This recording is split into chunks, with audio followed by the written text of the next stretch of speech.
So hello, my name is Matt Bowker and I manage Rhodes Scholars virtual lecture series. And it's my pleasure to host today's virtual lecture. And today you'll be hearing from Dr. Lois Ellen Frank. Lois is a Santa Fe-based chef focused on Native American foods. She is also a Native American food historian, culinary anthropologist, photographer, and James Beard award-winning author. She is a featured instructor of the Southwest Indian Nations at the Santa Fe School of Cooking and is chef and owner along with Native Chef Walter Whitewater of the Diné Nation of Red Mesa Cuisine. So let's have a warm virtual welcome for Lois. Thank you for joining us. We're honored to be here. My name is Lois Ellen Frank, and I'm the chef owner of Red Mesa Cuisine. Today, I'm going to give you a little historical overview. Native American cuisine goes back thousands and thousands of years. Probably three of the most dominant and prevalent ingredients in Native American cuisine are corn, beans, and squash. The three of them together are also called the Three Sisters. This metaphor is amongst many tribes, although not all tribes, but the Three Sisters are important for several reasons. First, nutritionally. Every amino acid that corn doesn't have, beans has. Every amino acid beans doesn't have, corn has. So together they form a complete amino acid protein chain, very important. And we're going to be using corn and beans today. Squash adds vitamin A, vitamin C, lots of fiber, but it's not only the nutritional elements that's important when we think about the Three Sisters, it's also how they grow. Corn needs nitrogen from the soil. Beans give nitrogen to the soil. So in exchange, corn has a tall stalk, perfect for beans to climb up. So they have this relationship, which is why they're called sisters. Squash, the third sister, shades the ground with its big leaves, keeping moisture in and preventing weed growth. So they're also what we call very sustainable. This is part of permaculture. They grow very well together. And many, many, many tribes all over the United States use these three, not only in cooking, but also in growing. And we call this an interconnectedness. There's an interconnectedness between the way they grow. Today, we're going to focus on sweet corn. That's going to be the dominant ingredient. We're going to be making a corn soup with a roasted red bell pepper, chipotle chili. Chipotle chilies are a smoked jalapeno in a powder form with some New Mexico red chili powder into a puree that's going to be the paint, okay, for our final dish. In this paint, we're using beans. So we are going to show you how to make both the paint and the soup. So if you're ready, we're going to get started. The first thing that we're going to do today is take a look at our ingredients. At this time of year, we don't have corn on the cob. For all of you all over the United States, wait until your farmer's market, or if you're growing it, you have that sweet corn and use that during the peak of the season. That might be July, that might be August, that might be September.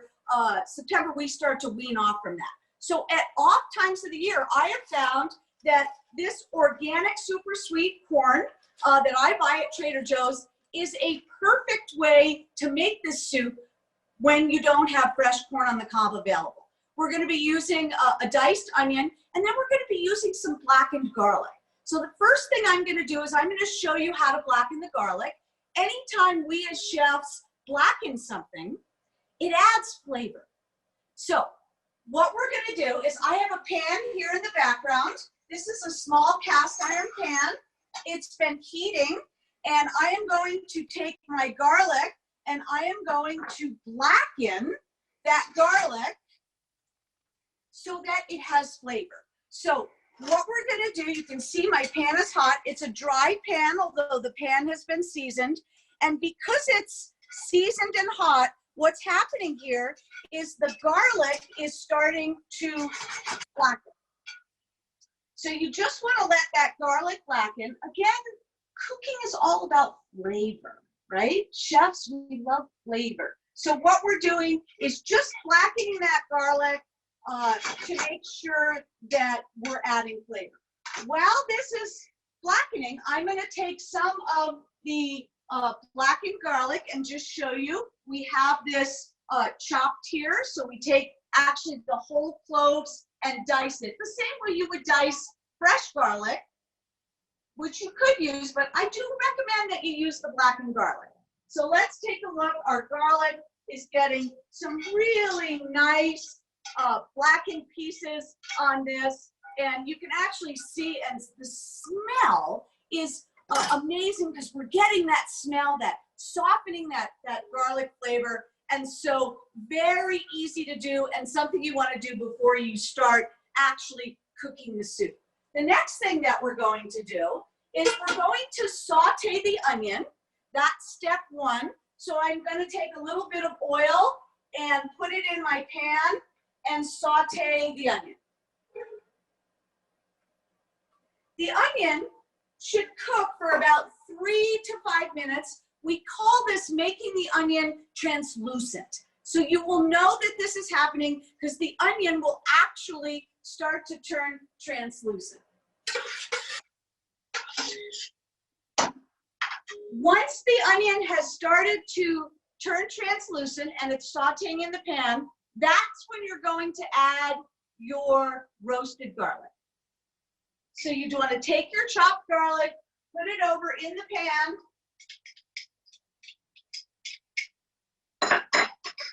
and again, just saute that to add some nice flavors. The next thing that we're going to do is I have 1 package of corn. This is about 1 pound. And so we're just going to take that corn, and once your onions have turned translucent and you've added your garlic, you're going to add the corn.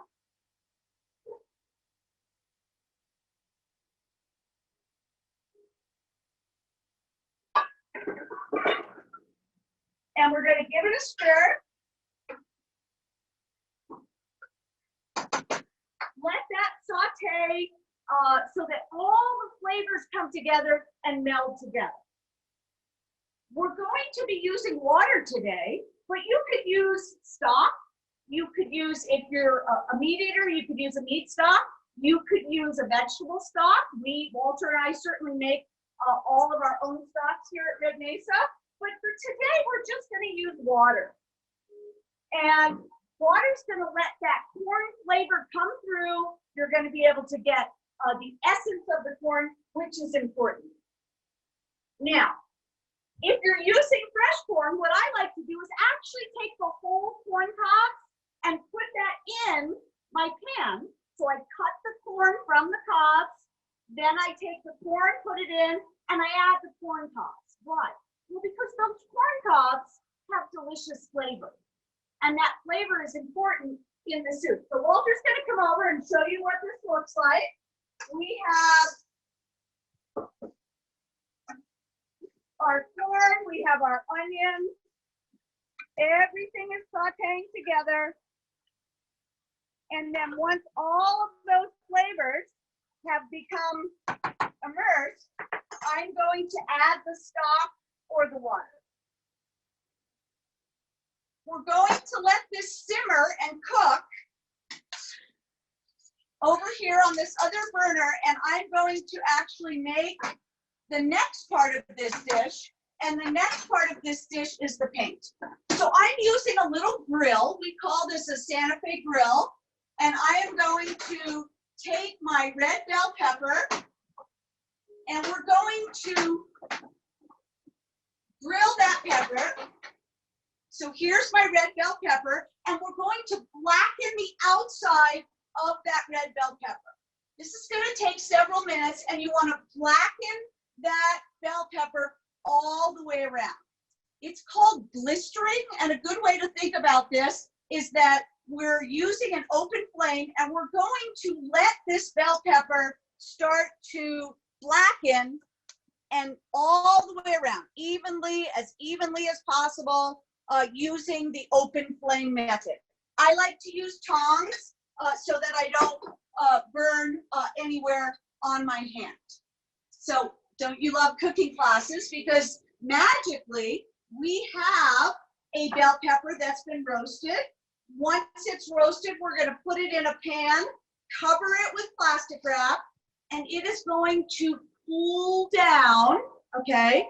Once it cools down, you don't want the plastic to touch the pepper. I like to use a metal bowl. I know in the past, some people have actually put the hot peppers in plastic bags or a Ziploc bag. I no longer do that because I don't want any of that plastic melting onto the food. So once your bell pepper has cooled down, you're going to remove the plastic.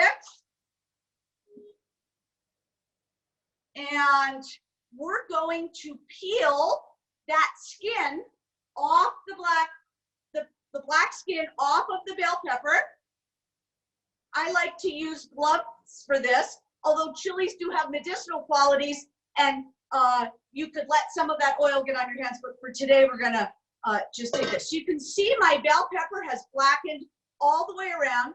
As that pepper cools, the skin is very easy to remove. And what I'm doing is I'm actually peeling all of that blackened skin off the bell pepper. And the skin is completely edible, so you don't have to get completely obsessed with getting every little speck of that skin off, but you want to get off as much as possible. If you have any troubled areas, what you can do is run it under water, and I'll show you how to do that. You're going to remove the centerpiece, and then we have our roasted red bell pepper. If any of that skin is difficulty coming off, you just run it under cold water to remove the remainder of that skin. So here we have a perfectly roasted red bell pepper, blackened skin removed. I'm going to now put it into the blender because it's going to get blended with my spices for the next part of this dish. Okay? So here in the background, you can see my other bell pepper. Take a look at that. Has been roasting. I still need to roast the rest of it. So the next part of this, we're going to add beans. And beans, again, corn and beans go very well together. So we're pairing those two sisters together. I'm using a can of white kidney beans. Sometimes these are called cannelloni beans. And what I've done is just open my can of beans, and I want to drain, okay, that bean juice. You can see it coming off the beans because we're going to use some of the juice, but not all of the juice. The next thing we're going to do is put those beans into the blender, and we're going to add our spices. Today we're using a Chipotle chili powder. Again, Chipotle chilies are that jalapeno that's been smoked, put into a powder. And the Chipotle seasoning powder that I'm using comes from the Santa Fe School of Cooking. And we're also going to be using a New Mexico red chili powder. Here in New Mexico, we take great pride in our chilies. Our state question is actually red or green. And what they're asking you guys is, do you want red chili or green chili? So this is a Hatch New Mexico chili powder. It's medium. And this product is available from Made in New Mexico, another website that sells local New Mexico products. So I'm going to take a little bit of that bean juice and I'm going to put it in. And now I'm going to blend.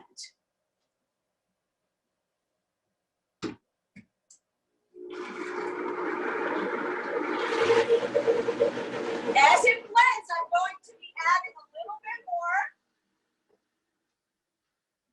of that juice because we want to have moisture, but not too much moisture.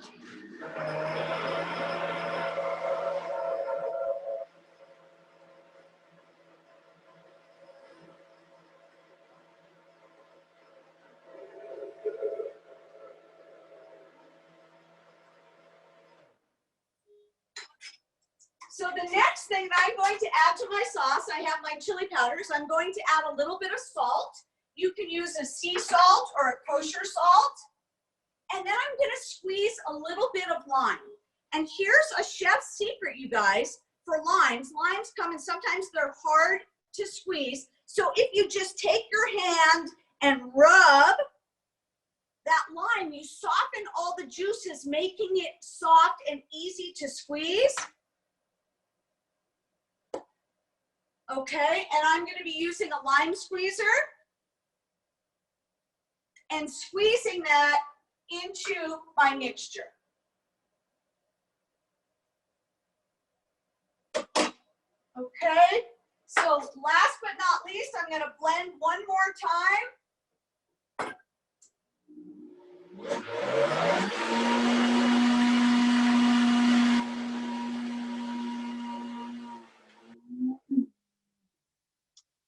All right, now we have a beautiful, nice thick paint made from the beans, the red bell pepper, and I'm going to pour it into a squirt bottle because that's going to be the paint for our, and you know, this is almost like a hummus. You could actually, oh, this is so delicious on toast. You could use this on crackers.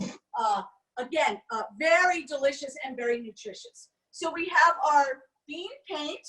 Our corn soup has been cooking. My red bell pepper, still in the background, almost completely blackened. And the next thing I'm going to do is I'm going to take the corn soup, which has been boiling, and we're going to show you how to blend that. Okay? So what we're going to do next is I have another blender top, and I'm going to do this in 2 batches. I'm going to take my corn soup, and I have another pot here with a strainer. This is a household strainer.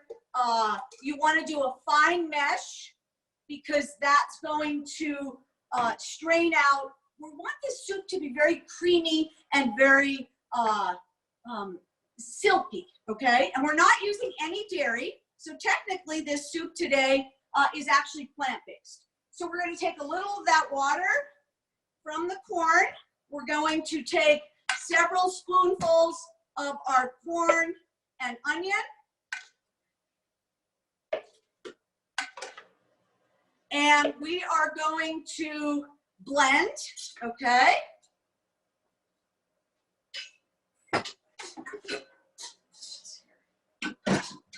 Just like we blended the paint.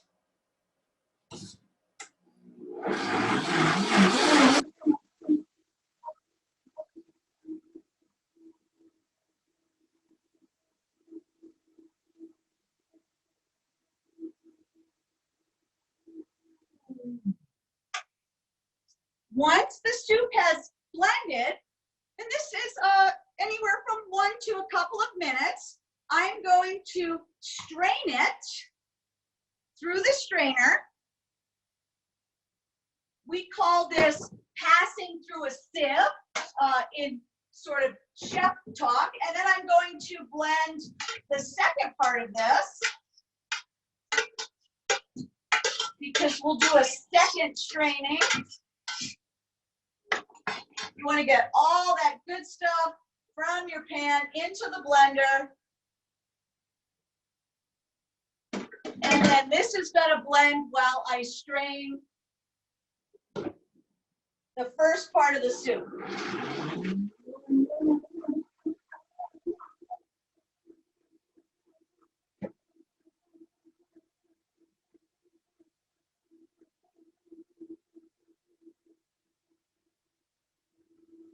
So here you can see we're straining.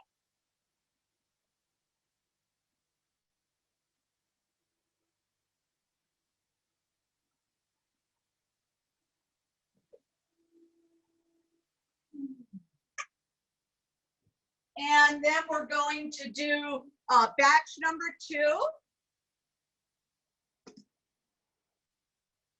And this is called passing through a sieve. So we're straining out, making the soup nice and silky. beautiful. I think Walter will do a close-up here and show you guys. And what's going to be left is just a little of those corn skins in the strainer. So, and I like using a ladle, a round ladle. See that? Beautiful. So we have nice corn soup, and all you can tap. All that's left here is a little bit of the skin. If you wanted to make a corn chowder, you could actually leave those skins in.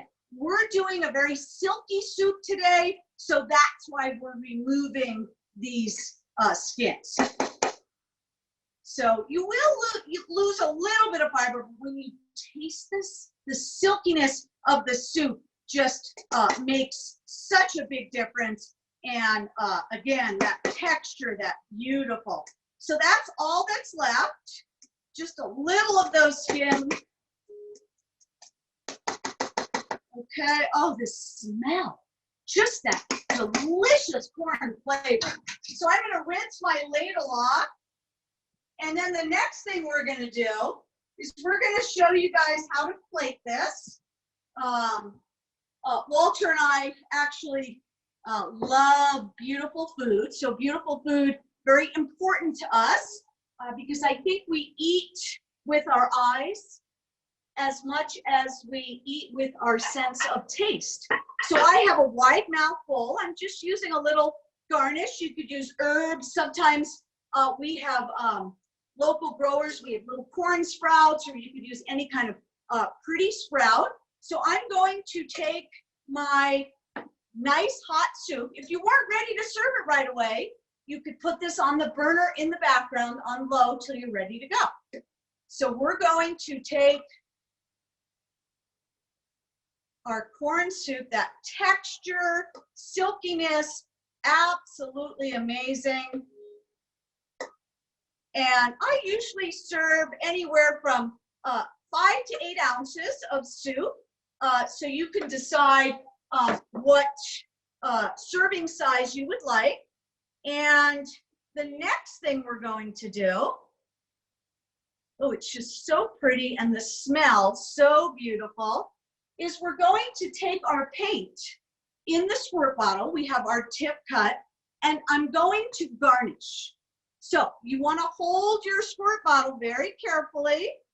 And what we're going to do is we're going to do a spiral design.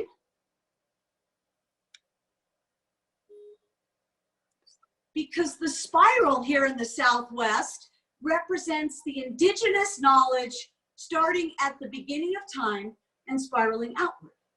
This indigenous knowledge, this actual knowledge of the elders is very important. We're going to use 4 dots, and these 4 dots represent 4 generations. So 4 generations: child, adolescent, middle-aged, and elder. It only takes 1 generation for a song, a tradition, a story, a recipe, our indigenous knowledge to disappear. So it's very important that we carry it on. And in all of our lineages, the story of how we came to be and how we came to the United States, very important. So we have a beautiful plate. We have our spiral design, and we have our 4 dots representing those 4 generations. And we have our beautiful garnish, and this is how we would serve this soup. This is actually one of the dishes we do serve on the Santa Fe and Taos program for our Rhodes Scholar events, that when we work with Rhodes Scholar, we serve. This is one of our specialty dishes. It's easy to make, it's nutritious, it's delicious, and very beautiful. And the symbolism that we use in that paint carries forth an education. I think the reason we love Rhodes Scholars so much is because Rhodes Scholars' mission is to educate, but here at Red Mesa, both Walter and I, our mission is also to educate as many people as possible about the importance of Native American cuisine, about the importance of the ingredients used in Native American cuisine, and then you get to eat those creations, both nutritious and delicious. This recipe comes from the cookbook, foods of the Southwest Indian nations. You can get that on our website. And it's been a pleasure working with you guys today. Very easy, very simple to do dish, but quite nutritious and delicious. So I'm going to turn it back over to Matt at this point, and we'll take questions. But thank you so much for watching this demonstration, and we'll look forward to your questions. Well, thanks, Lois. Before we move into the Q&A session, just a quick reminder that everyone out there can submit questions using the question and answer icon at the bottom of the screen. And we will also be sending a copy of the recipe as well as a link to a recording of the demonstration at the conclusion of today's lecture. So we have a lot of questions. Lois. Okay. Woohoo. So one question that we have is about blending. Can people use an immersion blender?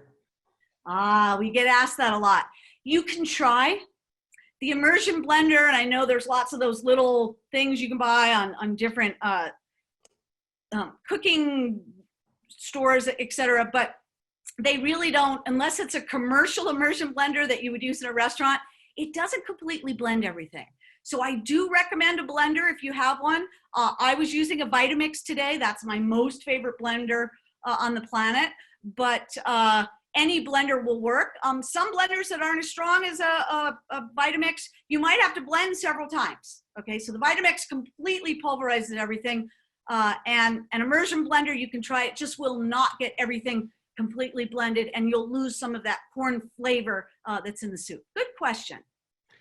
Okay, how long will the paint last? This is a question from Jan. Great.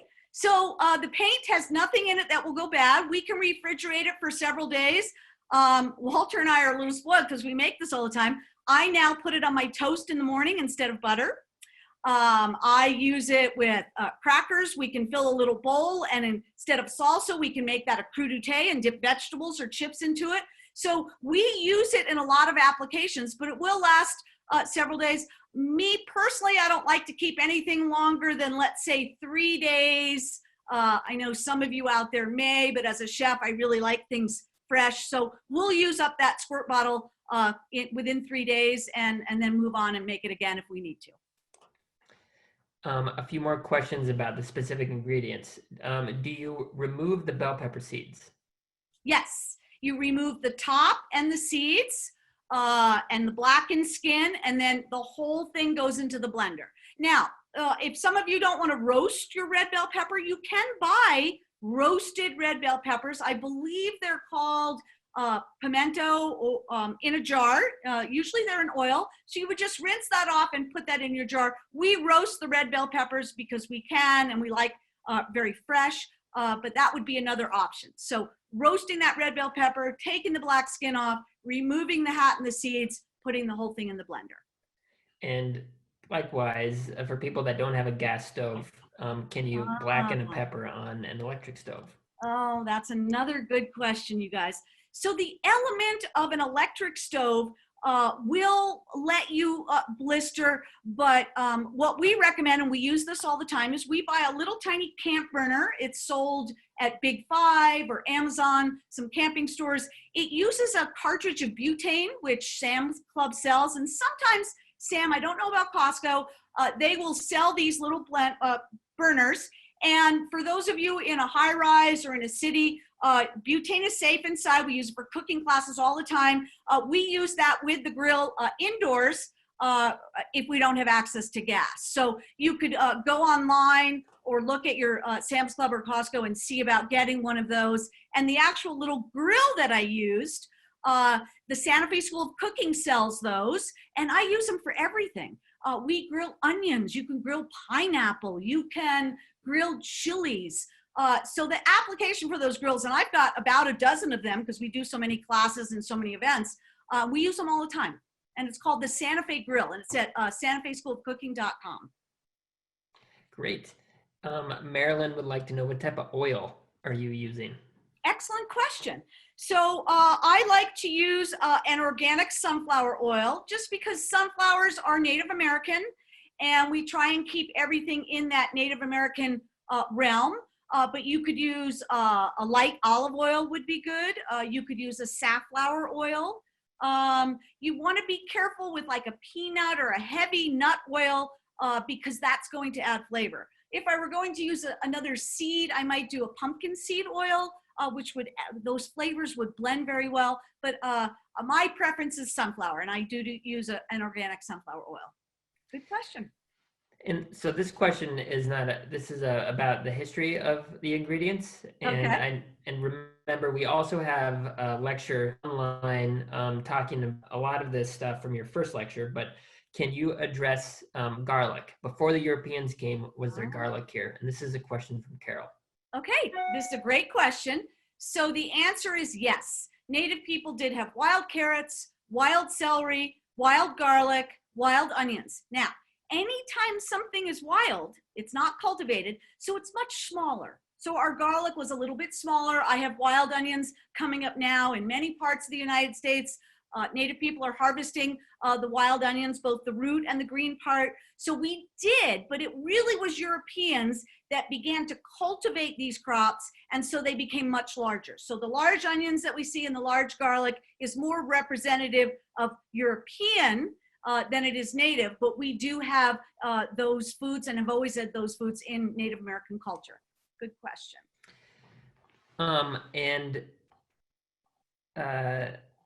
Where do you get your spices?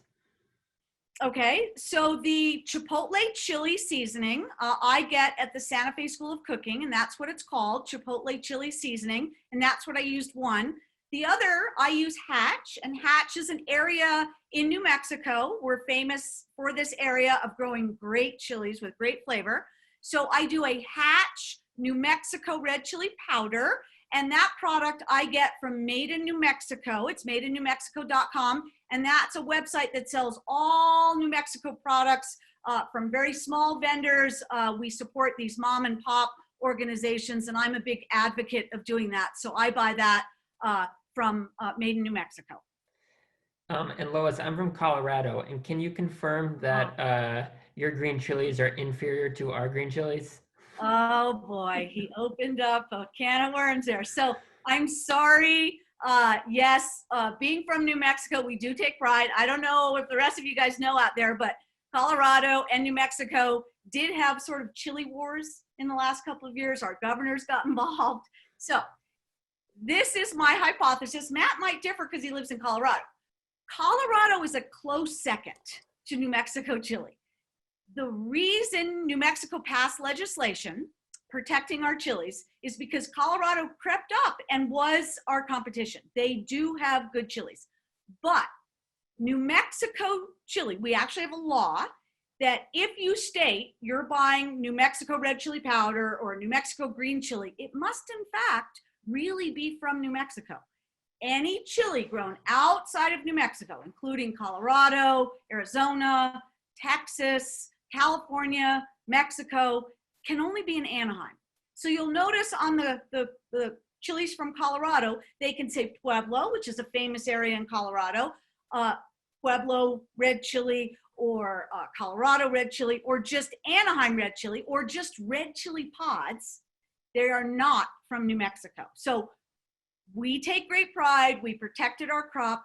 You know, if you think about the French, right, they wanted to protect their delicious grapes in the region of Champagne, France. So now Champagne can only come from that region in France. So New Mexico chilies can only come from New Mexico. And Matt might disagree, and we could have a little whole conversation on this, but New Mexicans take very, very big pride in our chilies. And so we think our chili is the best, and we have now protected our chilies for that reason. Interesting. So we have a few questions about substitutions. Okay. So is there any substitute for beans? Any substitute for beans? Well, I do recommend beans. I think it makes it nutritious and delicious. You could do any design, any paint.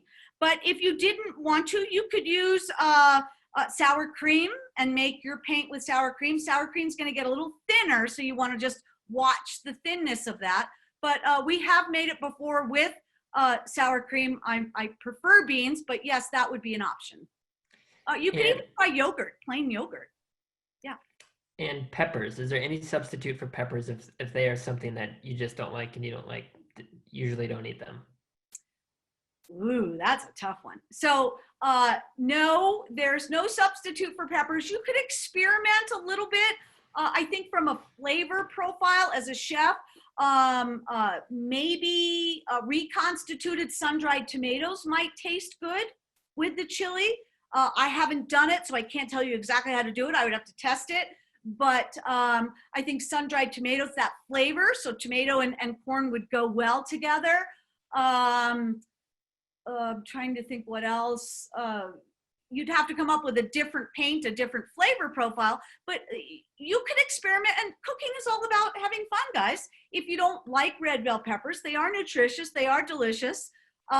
Experiment with something. Try sun-dried tomatoes. What else could we use? Maybe we could use carrots, cooked carrots. Maybe you could use a sweet potato. Again, you'd have to experiment and get that paint the right consistency and kind of make your own recipe for the paint. But I think you could do it and have fun doing it. Enjoy the process. So this question is from Sandy. If you use fresh corn on the cob, shaved off the cob and the cob, do you use the same amount of water for the soup? Yes. All you're going to do is shave the corn off the cob and then put those cobs in the water. So when that soup reduces, and it'll say how to do that in the recipe that we're going to post online for you, you're going to just extract. So before you blend, you got to remove the cobs, guys. You can't put that in the blender, and then just blend accordingly. Okay? So Linda would like for you to comment on Native Americans' usage of various colors and integrating them in foods. You'll see, like in my cookbook, Native Americans didn't eat per se like Europeans. So soup, salad, hot appetizer, entree, dessert.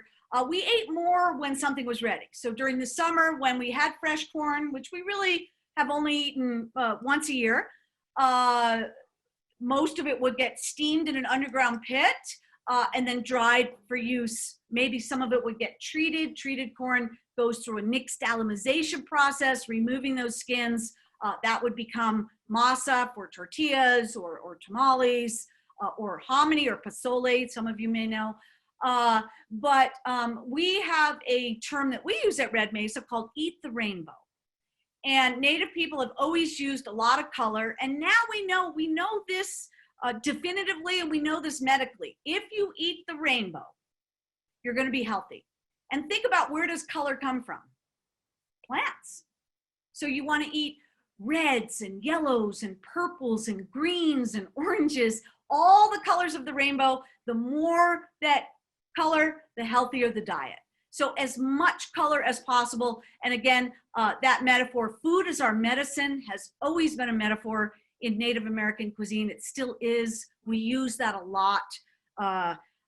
Everything, if you eat a good diet, you're going to be healthy, you're going to have a great immune system. And so eat the rainbow and use those colors for health and wellness. A few more questions. Can you talk about the tribe that you belong to? So my mom is from the Kiowa Nation. So I am Kiowa on my mom's side. My dad he passed, a first generation immigrant. Both his parents immigrated to New York from Ellis Island. And that lineage is Sephardic. And so I grew up multi-ethnic, multicultural, multi-religion, multilingual, all of those things. And you don't take those things out. What's interesting about being multi-ethnic, my mom always said, we're all corn, right? There's 4 colors of corn, 4 colors of medicine. On the medicine wheel, yellow, white, black, red. Those 4 colors make up the earth. All of us are related. And so when you're more than one ethnicity, you're still corn, you're just speckled. So I am a speckled corn. about this specific recipe. Is it a new recipe or is it a recipe that you've developed many years ago? So everything is always evolving. And so we can take old recipes and make them healthier. We used to make this with cream. We find out that a lot of people are lactose intolerant, dairy intolerant. So now we make it with water or vegetable stock or a clear meat broth. So things evolve. And so even though we might have had a recipe that's older, we're constantly redoing it, making it better, bringing out those flavors. So it's always new because we change it over time. And the last question, is there a good specific substitute for any of the spices that you used? Again, you're asking a question, you're changing something so radically. We like that spice in there. If you didn't want to use chili, maybe you don't want to make the soup, maybe you just want to make it sweet. So again, if you used a different paint or left the chili out of the bell pepper, it would just be sweet, so you wouldn't get that. But let me remind you guys, chilies are chock full of medicine. They have amazing medicine, vitamin A, vitamin C, completely probiotic, antifungal, antibacterial. They stimulate the heart, they increase the heart rate, they make the blood pump through your body. They release endorphins. So you might sweat a little and then you release endorphins. When you release endorphins, you feel good. When you're in a state of releasing endorphins, you can't get sick. You can't. It's athletes call it an endorphin high. And chocolate and chilies do what exercise does. So both chocolate and chilies, very important. So start slow. You don't have to burn your palate. You don't have to, but if you can incorporate chilies into your diet, it's going to make you healthier. And I know we get a lot of people a little bit nervous. You don't have to make this hot so it burns, but just with that sweetness, a little tiny bit of spice, and you're going to get all the benefits of the chili, the medicine. And that's a part of what we do with our native cuisine. Well, thank you very much. I think, so it sounds to me like chocolate is the next best substitute. Yeah, but I don't know if I would use chocolate on the soup. Okay. So, that's a different thing. But chili's chock full of medicine, guys. Really good for you. Yeah. So Lois, thank you very much. Have a great day, and we hope to see you again soon.